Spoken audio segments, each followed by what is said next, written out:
And hello and welcome to the weekend preview. I'm Heath Traby. Lots going on the next few days in Army athletics. Let's get right to it. The volleyball team takes on Colgate Friday night, 6 p.m. in a match with major Patriot League tournament implications. Yeah, I have to say our Patriot League is teams have gotten a lot better, and it is extremely competitive right now at the front of the conference. So yeah, every match right now is important, but we're not gonna look past anybody. We are gonna focus at one match at a time, and that's our goal. Against Colgate, again, we're going to focus on our serve and pass and our transition game. And Bucknell has a pretty big block, so we got to make sure that our offense is clicking. We're clicking on all cylinders. So that's our goal this weekend. We have Colgate and Bucknell, a big weekend coming up, but again, one match at a time. That's our goal.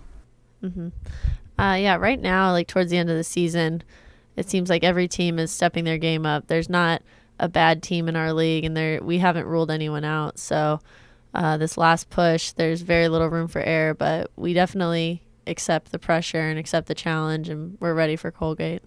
And volleyball closes out their weekend Saturday at a 5 p.m. start against Bucknell. Sprint football also has a big weekend lined up. Friday night, they'll head down to Annapolis, a 7 p.m. start against their Service Academy rival Navy. It's a big one. It's the final game of the season for the Sprint football team.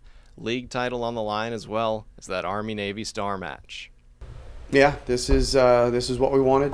This is what the guys have been preparing for since January, and this is what we envisioned all year. So you're right. It boils down to one game, and we wouldn't want it any other way.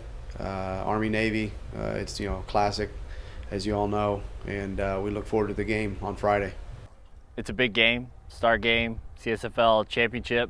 But at the same time, we're not going to try to go out there and do anything too crazy. We're going to do what it is that we do well, and going against a pretty good defense, so we have our work cut out for us. But most importantly, just want to go out and get off to a really good start.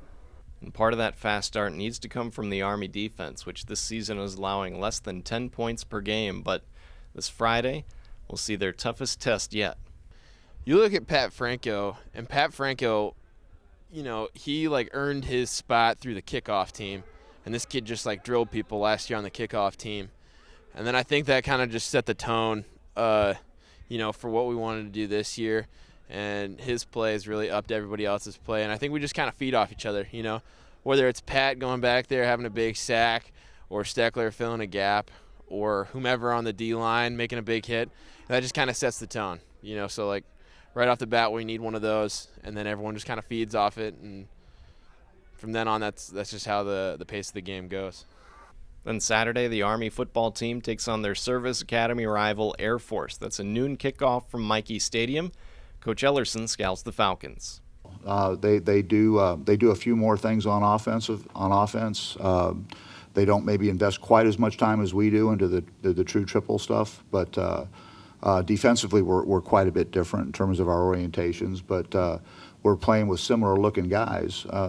I would say the biggest difference is I'd like to think that the biggest difference is they've got a bunch of juniors and seniors, and we're a little bit younger than that. But that's a healthy program, a program that they've been running that defense and that offense for a generation, and that continuity in their coaching and their systems, and who and how they recruit has really paid some benefits for them. Then later Saturday night, it's senior night for the men's soccer team. Army says goodbye to 7 cadets who are playing in their final match at Clinton Field. That's a 7:30 start. Army takes on Lehigh. Here's the head coach of the Black Knights, Russell Payne.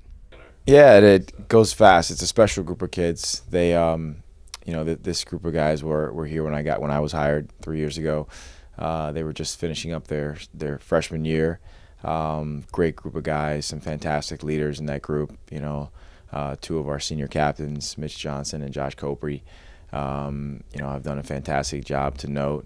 Mitch was rated the number one cadet athlete on campus this year from all of the pillars that they rate. So he's done a fantastic job, and all the guys have done a great job of the senior class. And sad to see them go, and we want to send them off right this Saturday.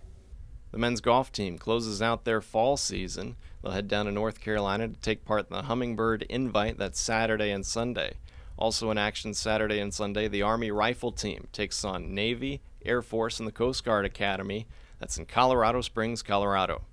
We've had a pretty tough schedule up to this point, with West Virginia and Kentucky being two of the top 3 teams in the country. But we look forward to this competition every year.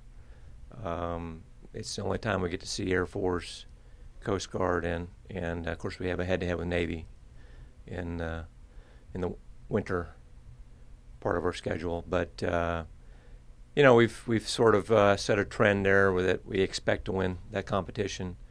I think it will be a fairly challenging competition for us.